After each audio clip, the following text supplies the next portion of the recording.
More films. You watching the chilling circuit. Y'all know what it is. Little more film. Little more film chilling circle. And he ain't give me one motherfucking dollar. But this my nigga ain't got to give me no dollar. What up, world? This your boy, Lil Mo Films, and welcome to another episode of the Chilling Circuit. Look, y'all always know I keep it coming. I keep it fresh. I keep it new. I got somebody coming to y'all from a whole nother spectrum. You know what I'm saying? I'm talking about a whole nother spectrum, a whole nother way of life. You feel me? And y'all finna see it here first on the Chilling Circuit. Tell them what's up, man. My dog Chino, man. Tell them what's going on. What's up? My name is Chino. I'm a music artist and producer. I come from Knoxville, but my family comes from El Salvador. So we got to get straight into it, man. Because I've been hearing a lot about you in the Chilling Circuit and on the underground, and you've been on the come up. And we just want to let the people get to know who you is today.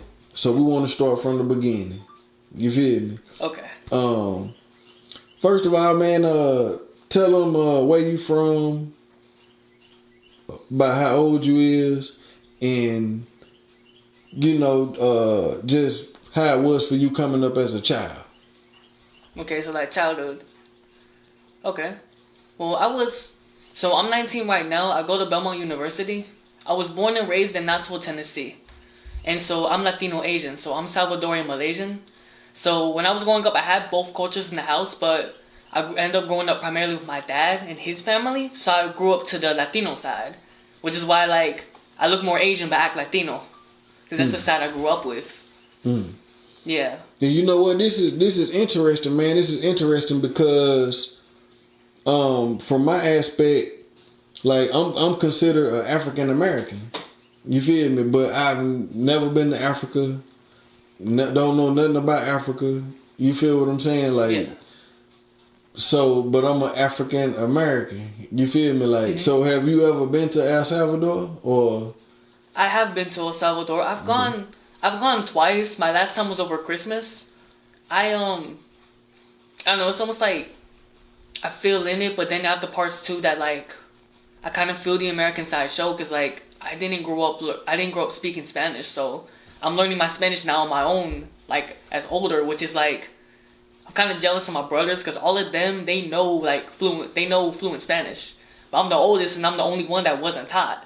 So it's kind of like you can, even with the words I've learned, the phrases I've learned, like you still can tell like the native accent, like my cousins in El Salvador, like the accent my brothers have, where they grew up with the two languages, that mine were like, I guess because of the blood, you know, I don't sound like a gringo, but I mean, you can tell it's not native. Right. Which is weird, because I know Knoxville people. We got a Knoxville nigga in the background, and I know how them Knoxville niggas talk. You feel me? Yeah. Them the most country talking niggas you ever gonna meet in life. You feel me? And you say you from Knoxville, but at the same time, I can still hear a difference. It don't sound like you from Knoxville. You feel me? So that's crazy, ain't it? How it's something in your blood that's still making you sound a little different than like you from just Knoxville. You feel what I'm saying? Yeah. One of my homegirls, she says that I'm really stubborn, because she grew up in she didn't grow up in Knoxville. She grew up in like a place really close to Knoxville in Tennessee. And she said that like she feels whitewashed. Then she heard me talk, and she's like, "There's no way he's from Tennessee." Ain't no way. Yeah. Yeah, I'm from. I done heard all the Tennessee languages. You still don't sound like you from Tennessee. You see what I'm saying? So you was born in Knoxville? Yeah, fully born in Knoxville, raised in Knoxville. You was born at the hospital in Knoxville. The hospital was in Knoxville. I grew up my life, all my school in Knoxville. Never lived anywhere else. And you still sound like you not from Knoxville. Yeah. You see what I'm saying? Yeah. People, y'all gotta hear this. Y'all gotta think about this. We going to a whole nother deep level on this, cause I'm not from Africa. You know what I'm saying? But I sound like I'm from America. You feel me? Like I sound like I'm from America. What is up with that? So the Latino culture, y'all cannot be from there but still have that sound. Cause you still got the sound. Yeah. You still got the Latino sound. You feel me? Mm-hmm. That's crazy. I'm thinking about this as we having the conversation. You feel me? Like that's deep right there, bro. That's deep. So then you from Knoxville, you get into hip hop. Mm-hmm. So where that come from? Like why not get into salsa dancing? Or you know what I'm saying? What made you get into hip hop? That came because so I was raised, off like my dad's music. He grew me up on like listening to like NWA, Eazy-E, Dr. Dre, all the old school West Coast rap. What? Yeah, because they came from my dad and a lot of my uncles grew up in California. Okay. When they first came from El Salvador. I was born after they moved to Knoxville. Oh. So because they had that culture running in them, like that's how I got influenced. Like that's why you see me, with the baggy clothes and everything. So they come from California to Knoxville. Yeah, well they weren't born there, but my dad was brought there when he was 8 months old. Okay. So practically fully raised there. Okay. But then that makes sense. So hold on, I gotta go here because there's been a lot of shit going on with Donald Trump. First off, and the organization, the group called ICE. You feel me? They been goddamn wrecking shop on people.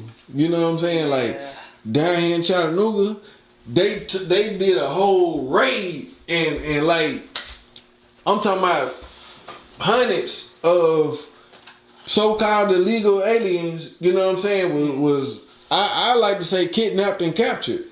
You feel me? Like right. Yeah. I like to say kidnapped and captured.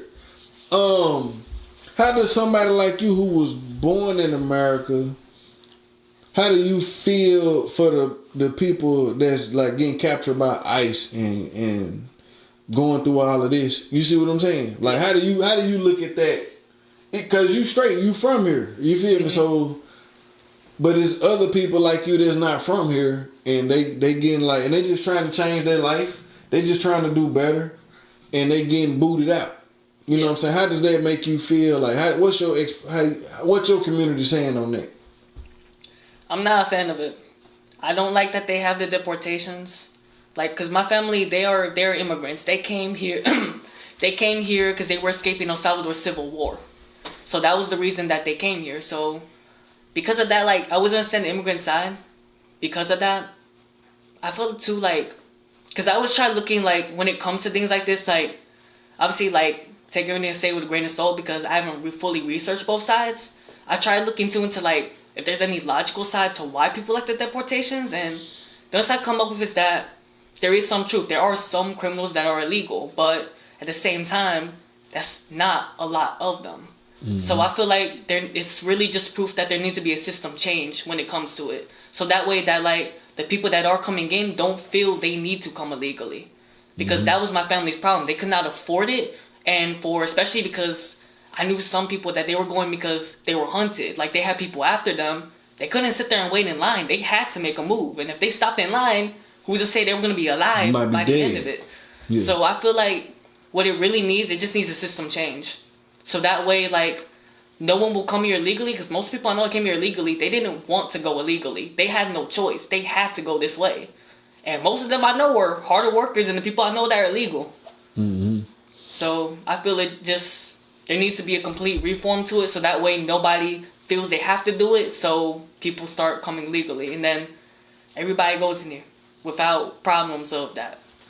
So, I mean, you say that, but you say it loosely, and I know what you mean, but I want the audience to understand what you're trying to say fully. You feel me? Because I know how these fools is. You feel me? So I want them to really hear what you're trying to say. You said your people were trying to escape civil war. You feel me? Mm-hmm. People don't understand what that is. Like, that's for real. You can die. Like, yeah, they trying to kill you. Do you want to live or do you want to die? Mm-hmm. So they had to get out of there. You feel me? So I want you to go into a little detail I know you wasn't there personally, but I'm sure you've heard stories. From what you've heard, I want you to go into detail. What does that look like? Okay, Civil War. Go into what that looks like and go into. So I want these people right here to feel you on what that's for, like your family trying to escape. Was it a boat? Was it land? Was it an airplane? Was it? Go into detail. I want them to hear you. You feel me? Okay. Boom. So we'll go back to 1979, because that's when El Salvador Civil War started. So back then, the reason why my family had to escape so urgently was because the war was essentially, I don't know the full story. I don't know the exact reason, but I know based off the family from the pieces I have, the story was essentially between the army and the civilians, because the civilians were leading rebellions. And so what the army was starting to do, they were trying to intimidate the citizens. So one of the things they would do was that they would go into the houses of people, they would line everybody up, and they would say, okay, we want this person. If you gave them that person, they were going to kill them. They didn't know if they were going to shoot them in the spot, you know if they were going to put them in a plane and drop them off in the ocean. So either way, they were going to die. And if you did not give it to them, they would shoot everybody in the household. Kill everybody sitting in that line. That was what they were doing. So that was one of the problems, that you weren't safe in your house. Then the other thing too, which was one of the things that led for my family to make the escape, was that they started doing drive-bys on the neighborhoods. Like they would go by with the machine guns, and the way that I was told from the family is that somebody alerted them that these drive-bys were coming, so everybody ran to hide, and the next thing you knew, the machine guns, they took them and they just started shooting into the buildings, trying to get all the glasses broken, all the doors, they were shooting through everything, just trying to hit people, just to scare people. And everybody that did not know what's happening, like there's a lot of like little kids in El Salvador that at the time were like poor, they didn't have a house, they were just out there selling candies and stuff to live. All of those kids were dead when they got out. You just saw the sidewalks covered with them. That was what my people were escaping. So that was one of the reasons why my family left. And I know that that's like dated, but a lot of those things, like they still do happen. Yeah. Yeah. And when they left, how did they leave? What's some of the ways that they escaped El Salvador? Because that's on a whole nother. You gotta go across the water to get to El Salvador. You feel me? Like, so how was they leaving, bro?